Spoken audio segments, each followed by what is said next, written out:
Finally प्रेक्षकांनो भाग आलेला आहे. आता 1-2 दिवस झालं. बाई तुझ्या आशीर्वादची भाग जरा उशिरा भेटतायत आपल्याला. तर प्रेक्षकांनो मालिकेमध्ये काय झालं ते आपण बघूयात, की सुरुवातीला प्रज्ञाचे वडील तिला घ्यायला आलेले असतात. प्रज्ञा खूप पोटतिडकीने सांगण्याचा प्रयत्न करते, की तिला यश आवडलाय आणि त्याच्याशीच लग्न करायचंय. पण ते यशाचे कचांटे आवडतात, त्यांना दमदाटी करतात, अण्णांना खुनी म्हणून हिणवतात. पण अण्णांनी आता त्याला असा काही सुतासारखा सरळ केलाय ना प्रज्ञाच्या बापाला.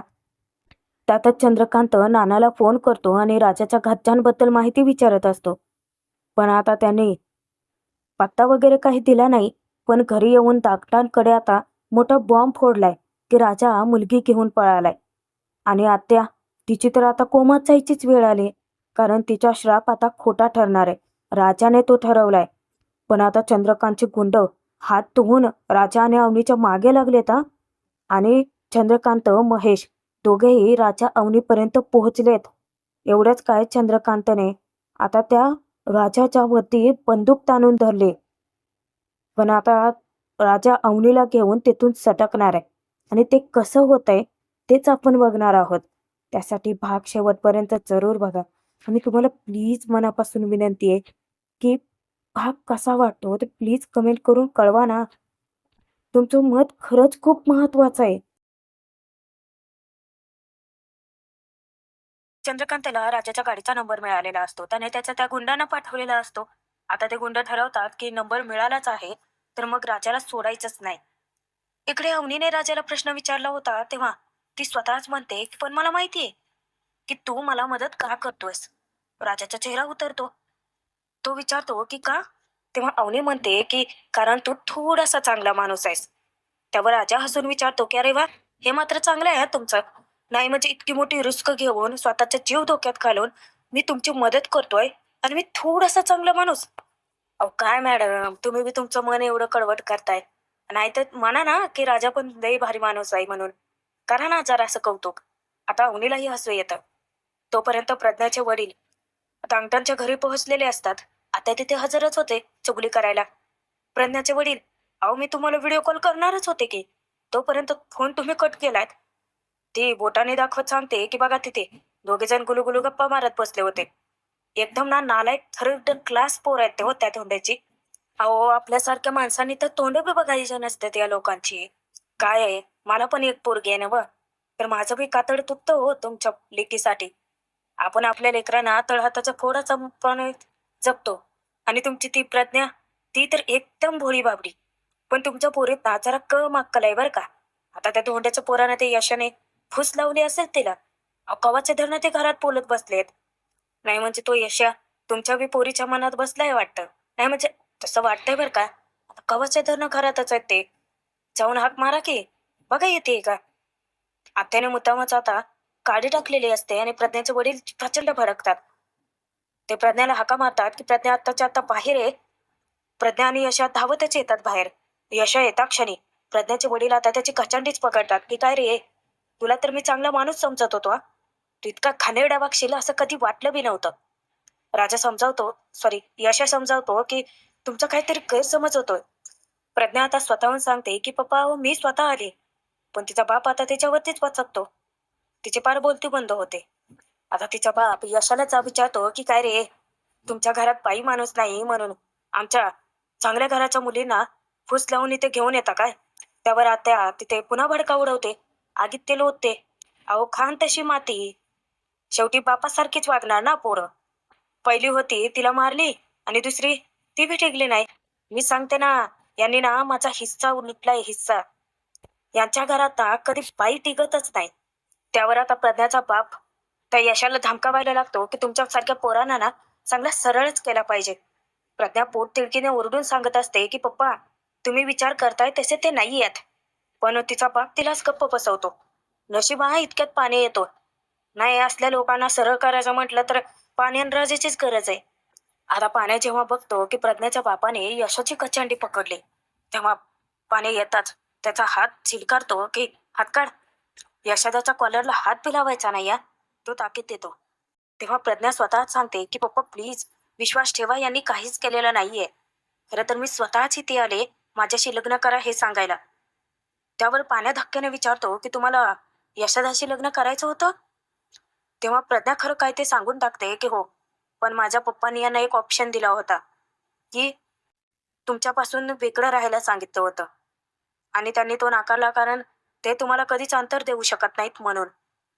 त्यावर प्रज्ञाचा बाप सांगतो की प्रज्ञा, एवढंच कारण पुरेसं नाहीये. यांचा बाप खुनी आहे. त्यावर आता पाण्या त्याला ताकीद देतो की माझ्या बापाला काही बोलायचं नाही हा, नाहीतर इथंच इंजिन खोलून सर्व्हिसिंग करून टाकेन. इकडे चंद्रकांत भडकलेला असतो की आता तो दिसला ना ड्रायव्हर डायरेक्ट गोळ्याच घालतो त्याला. आता त्या ड्रायव्हरला पाठवलेल्या मालकाला म्हणजे नानाला फोन करतो तो आणि नानाला तो विचारतो की तू पाठवलेला ड्रायव्हर कुठे. नाना सांगतात की काय मजाक करता साहेब, अहो तो तर तुमच्याकडेच आहे ना ड्रायव्हिंग करायला लग्नाच्या कामासाठी. चंद्रकांत खुलासा करतो की अरे पळून गेलाय तो. तेव्हा नाना सांगतात की अहो पण तो तसला मुलगा नाहीये. नाही म्हणजे त्याने तुमची गाडी वगैरे पळवली आहे का. चंद्रकांत त्याला बातमी देतो की गाडी नाही रे, माझी पोरगी पळवली. नानांच्या पायाखालच्या जमिनीत हादरते की त्यांना विश्वासच बसत नाही की राजा असं काहीतरी करेल. उलट तेच सांगतात की अहो चांगला मुलगा होता म्हणून तर पाठवला ना. तेव्हा चंद्रकांत विचारतो की नालाय काय रे तो एक नंबरचा. बरं त्याचा पत्ता बित्ता आहे का बोल तुझ्याकडे काय. नाना सांगतात की अहो पत्ता बी म्हणजे अ, कधी गरजच पडली नाही ना घ्यायची. आता नानाची बोबडी वळालेली असते, काय बोलावं काहीच सुधरत नाही. चंद्रकांत रागाने फोनच ठेवून देतो. चौथाळलेला तो चंद्रकांत आता महेशला सांगतो की काय तो ड्रायव्हरला एक तर सापडला आणि गोळ्या घातल्या ना, याला बी गोळ्याच घालतो. पत्ता माहित नाही म्हणे. खोटं बोलतोय हा, पक्का खोटं बोलतोय हा. तोपर्यंत इकडे आत्या आधीच भांडण लावून मोकळी झाली होती. आता तोंड सुख घेते. अहो एक नंबरची गुंडमवाली आहे तो ही. दारू म्हणू नका, हाणामाऱ्या म्हणू नका. अख्खी गल्ली यांच्याने परेशान आहे. काय आहे, या जागेतला मला हिस्सा पाहिजे ना, म्हणून यांच्या बाजूला बिराड घेऊन राहते. नाहीतर असल्यांच्या सावलीला बी उभं राहत नसते मी. आता धनही तिथे आलेला असतो, सगळं बोलणं तोही ऐकतो. पाण्या आता जेव्हा आत्यावरती चवतळतो ना, तेव्हा यशा समजावतो की पाण्या, वाद करून असले प्रश्न कधीच सुटत नाहीत. हात जोडून आता बिचारा यशा त्या प्रज्ञाच्या बापाची माफी मागत असतो. समजावत असतो की तुमच्या प्रज्ञाच्या चारित्र्यावर कुठलाही दाग नाहीये. तिच्याबद्दल गैरसमज करून घेऊ नका. घरी जाऊन तिला ओरडूही नका. आता त्याला काय होतं काय माहिती, तो डायरेक्ट यशावरतीच हात उचलतो. पण इतक्यात जबरदस्त एंट्री घेतात आपल्या अण्णा आणि त्या प्रज्ञाच्या बापाला असा सरळ करतात ना, माझ्या पोराला यू डोंट टच. हात जरी लावला ना, तर खुब्यापासून हात तोडून काढेल. धन्या पण पटकन अण्णांच्या मागे येतो. एक गोष्ट ना, कीप युअर माइंड की या पोरांचा बाप अजून जिद्द आहे. एक गोष्ट डोक्यातच फिट्ट करायची हा, की हे घर बाईचा अपमान करणाऱ्यांचा नाहीये. माझ्या चारही पोरांवरती तसे संस्कार आहेत की ते बाईच्या अब्रूला कधीच हात घालणार नाहीत. त्यावर आता आत्या नंदीबैलासारखी मान हलवतो, सांगते की कोण बोलते बघितलं का. पण अण्णांची नजर ज्या क्षणी ती बघते ना, तोंडातून आवाजच बाहेर निघत नाही.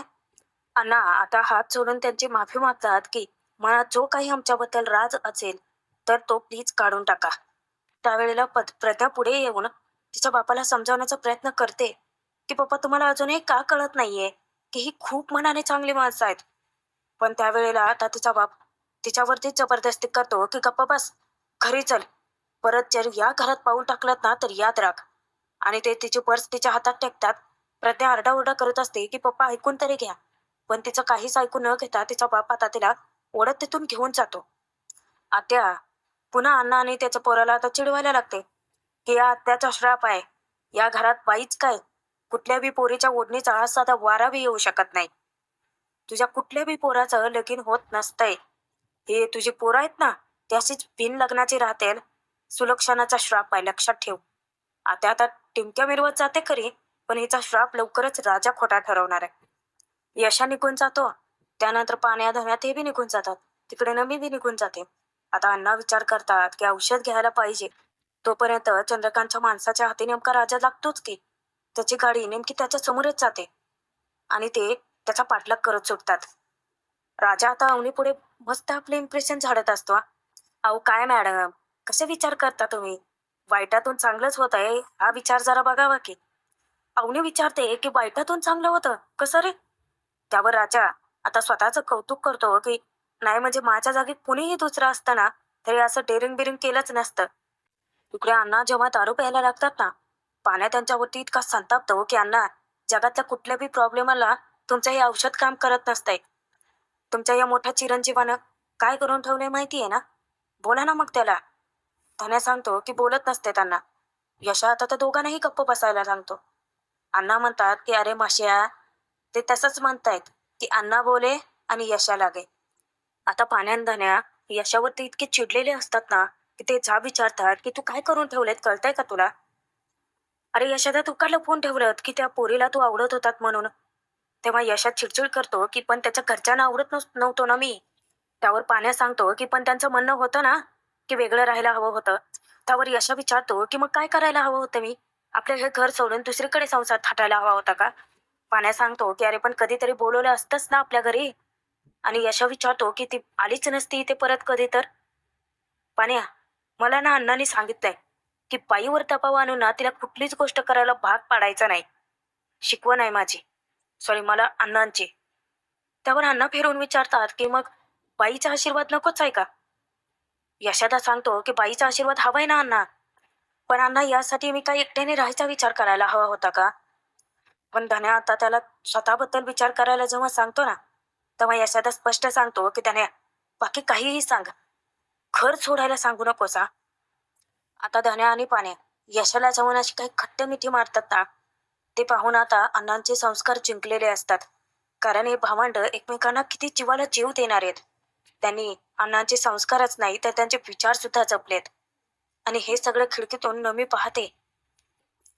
नमीने ते दृश्य पाहता क्षणी तिच्या काळजात असं जर होतं आणि ती मनापासून दांगट कुटुंबासाठी प्रार्थना करते की देवा, अरे किती अजब न्याय आहे रे तुझा.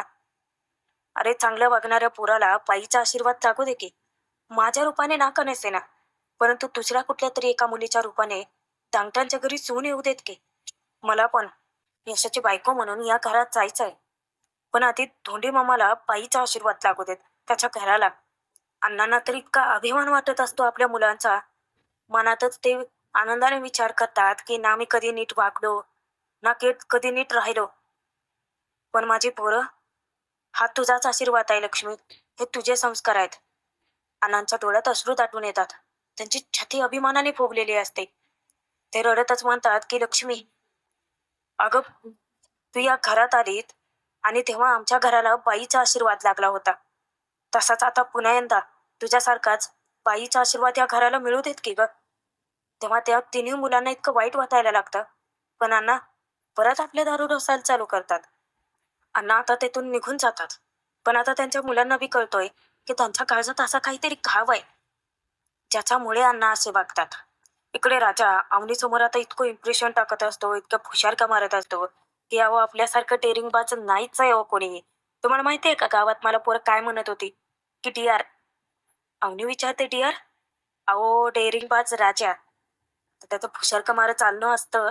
पण नेमकं चंद्रकांतचे गुंड काय येतात आणि याच राजाची हवा टाईट होते हा.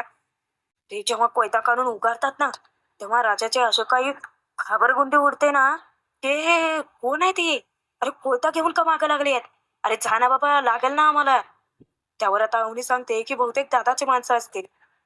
राजाचे अजूनच चाम टरकते. तो विचारतो की तुमच्या दादाची माणसं? अहो, असते काय काम करतात तुमचे दादा? राजा होता होईल तेवढं फास्ट गाडी चालवण्याचा प्रयत्न करतो हा. इकडे अवनीची आई तिच्या फोटोवरून हात फिरवते आणि विचार करते की असं कसं काय? भरल्या मांडवातून माझी विचार करते की असं कसं काय? भरल्या मांडवातून माझी मुलगी पळून जाऊ शकते. जाण्यापूर्वी तिने एकदाही आईबापाचा विचार केला नसेल का? ही गोष्ट जर बाहेर कोणाला कळली तर? तेव्हा स्वाती तिला समजावण्याचा प्रयत्न करते की आई, तुम्ही असा विचार का करताय? तेव्हा अवनीची आई प्रचंड घाबरून गेलेली असते. तिचे धाबेदार आणतात की हा विचार करून हे स्वतःपेक्षा स्वतःच्या इब्रतीला जास्त जपतात. आणि अवनी नाही सापडली. काय झालं यांना, तर मी काय करू? त्यांना ना आता काही सुचेनासं होतं. पण स्वाती आहे ना, स्वाती त्यांना आधार देते की आई, तुम्ही असा विचार का करताय? हे बघा, बाहेर कोणाला काहीच कळणार नाहीये आणि अवनी आपली लवकर सापडेल. हे बघा, तुम्ही अवनीचा जास्त विचार करू नका. म्हणजे हे सगळं कसं सांभाळायचं ते मी बघते. अवनीबद्दल काय सांगायचंय तेही मी बघते. तुम्ही प्लीज शांत व्हा ना. त्यावर अवनीची आई तिला विचारते की स्वाती, अवनी सगळ्या गोष्टी तुझ्यासोबत शेअर करते ना? म्हणजे आमच्या आधी सगळ्या गोष्टी ती तुला आवर्जून सांगते. विवानही तिला आवडला नाही. त्याच्याशी तिला लग्न करायचं नाही. तिने सगळ्यात आधी तुला सांगितलं होतं ना? मग त्यावर आता स्वाती गडबडत्याने विचारते की पण हे सगळं तुम्ही मला आत्ता का विचारताय? अवनीची आई विचारते की मग ती कुठे जाणार आहे? काय करणार आहे? काहीतरी तुला त्यातलं सांगितलं असेल. स्वाती सांगते की नाही आई, विवानबद्दल आम्ही सगळं काही बोलायचो. पण याबद्दल तिने मला कधीच काहीच सांगितलं नाही. अचानकच दरवाजाचे टकटक होते. स्वाती पटकन जाऊन दरवाजा उघडते. तर विवानचे बाबा खाली आले असल्याचे एक काकू येऊन सांगतात. तेव्हा अवनीच्या आईच्या काळजाचा ठोका चुकतो. त्या सांगतात की तुम्ही त्यांना बसायला सांगा, आम्ही आलोच. तोपर्यंत इकडे नाना इतके चवताळलेले असतात. टंटनच्या घरी येऊन आता ते राडाच घालतात की, ए राजा, राजा कुठे आहे तू? गपचूप घराच्या बाहेर ये. तोपर्यंत तिकडे आत्या आणि दत्तू काकाला फूस लागतेच. ते लगेचच बघतात. टंटनच्या घरात काय तमाशा चालू आहे बघायला धावतच बाहेर येतात. आता तोपर्यंत धन्यान पाणी येतात बाहेर. अण्णा राडा घालतात म्हटल्यानंतर ते विचारतात की अरे तुम्ही कशाला बाहेर आलात? यशा कुठे आहे? बोलवा त्याला. यशता येताच नाना बॉम्ब फोडतात की अरे तुमचा राजा कुठे आहे? अरे त्या राजाने तिकडे कांड करून ठेवले कांड. यशाचं लक्ष जातं अत्यंत तू काका बघतायत म्हणून तो जबरदस्ती नानांना आत घेऊन जातो. आता नक्की काय भानगड आहे ते बघण्यासाठी अत्यंत तू काका हे तांगटांच्या घराला कान लावूनच असतात. नानाला यशोदा घरात घेऊन जातो तेव्हा नाना आता सगळ्यात मोठा धमाका करतात की मला सांगा तो राजा कुठे आहे आधी? मी त्याला ड्रायव्हर म्हणून त्या देशमानेच्या घरी पाठवलं होतं ना, त्याचा फोन आला होता. राजा त्यांची पोरगी घेऊन पळालाय. आता ही बातमी देता क्षणी खरं तर त्यांना इतका आनंद होतो, सगळ्यात जास्त धान्याला आणि पाण्याला. आणि तो पुन्हा सिरियस होऊन दाखवतात की काय? पळाला? त्यावर नाना त्यांना झापतात की का जोक वाटतोय ते? अरे तुम्हाला चंद्रकांत देशपांडे काय चीज आहे ना ते कळालेलं नाहीये. त्या राजाने तुमच्या स्वतःच्या पायावरच नाही तर टपुऱ्यात धोंडा मारून घेतलाय टपुऱ्यात. तो चंद्रकांत देशपांडे पावला ना तर देव माणूस. डायरेक्ट सोन्याचा ताट. आणि जर तो का नाही पावला ना तर डायरेक्ट स्वर्गाची वाट. यशा तर आता डोक्यालाच हात लावून बसतो. तो चंद्रकांत देशपांडे काय साधा सुद्धा माणूस वाटला काय? लय डेंजर माणूस आहे हा तो. राजा जर का त्याच्या हाताला गावला ना तर पार त्याचे तुकडे करून टाकेल, पार कापून मारून टाकेल. त्यावर आता पाण्यामध्ये धमकावतो की मारून टाकेल काय मारून टाकेल? आम्ही काय असंच सोडतो काय त्याला? आम्ही बी राजाचे भाव आहे, असंच सोडू काय त्याला? आणि नाशकात काय पोलीस स्टेशन नाही आहेत का? त्यावर आता नाना सांगतात की पोलीस स्टेशन. अरे तो चंद्रकांत देशपांडे त्याची माणसं घेऊन जर आला ना तुमचा अख्खा खानदान कापू शकतो. अरे मला पत्ता विचारत होता तो. तुमचा पत्ता दिला नाही मी ते वेगळं, पण त्या राजाला ताबडतोब बोलवून घ्या आधी. जिथून असेल ना तिथून हुडकून काढा त्याला आणि बोलवून घ्या इकडे. नाहीतर लक्षात ठेवा तुमच्या हातातून राजा कायमचा गेला. आता तिकडे दत्तू काका आणि आत्याने सगळं ऐकलेलं असतं. दत्तू काका आत्याला सांगतो की बघ, मी काय म्हटलं होतं की घरात बाकी कोणी नाही, पण हा राजा पोरगी पळवून आणणार म्हणजे आणणार. तुझा शाप खोटा ठरवणारच. पण आत्याचा माज काही कमी झालेला नाहीये. ती पुन्हा ठणकावून सांगते की 100 जन्म जरी गेले ना तरी मी माझा शाप खोटा ठरू देणार नाही. पोरगी पळवून नेले, या घरात आणलेली नाहीये अजून. इकडे विवानचे वडील आल्यानंतर अवनीची आई आणि स्वाती धावत खाली येतात. आधी विवानने तमाशा केला होता, आता ते येऊन तमाशे घालायला लागतात. हे काय ऐकतोय मी? तुमची अवनी पळून गेली? तेव्हा आजूबाजूचे पाहुणे ऐकतील म्हणून त्या आता त्यांना बाजूला घेऊन येतात रिक्वेस्ट करून. आता ते वाद घालायला लागतात की तुमची अवनी अशी कशी काय पळून जाऊ शकते? अहो तुमचा नाही, निदान आमचा तरी विचार करायला हवा होता. मुळात ना लग्न घरातून मुलगी पळून जातेच कशी? असले संस्कार दिले तुम्ही तुमच्या पोरीला. आता शेवटी तो आभाडेच काढणार आहे ना. काही जरी झालं तर देशपांडे कुटुंबाला थोडी तरी नमती बाजू घ्यावी लागेल. चंद्रकांत असताना तर याची जीव हाचडली असते असले बोलल्यानंतर. पण आता या पडल्या बाया माणूस, या काय बोलणार? तिकडेच राजाची जाम टरकली या. अवनी आता त्याला हिंमत देत असते की अरे डेरिंगबाज राजा आहेस ना तू, मग कर ना काहीतरी. त्यावर आता राजा कसला पोलटोय. अवनीला सांगतो की अहो डेरिंगबाज लहानपणी होतो मी, आता नाही. आणि हे काय आहे असलं? होय इथे तुमची कसली माणसं आहे ती? अवनी विचार करते की पण मुळात आता ही आपल्या मागे आलीच कशी? राजा अवनीला झापतो की हा तुम्हाला स्थळपासून सांगत होतो की ते सिम कार्ड काढून फेका फेका फेका. ऐकायचं नव्हतं ना माझं? त्या खोट्या विमानाला फोन करून बोलायचं होतं ना तुम्हाला? बोला आता. त्यानेच काळी केलेली दिसते. अवनी इतकी चवदार होते की विवाह तुला नाही सोडणार मी. राजा तिला सांगतो की आधी स्वतःचं बघा जरा, कसं वाचायचं ते बघा. त्यावर अवनी म्हणते की माझं काही नाही आहे.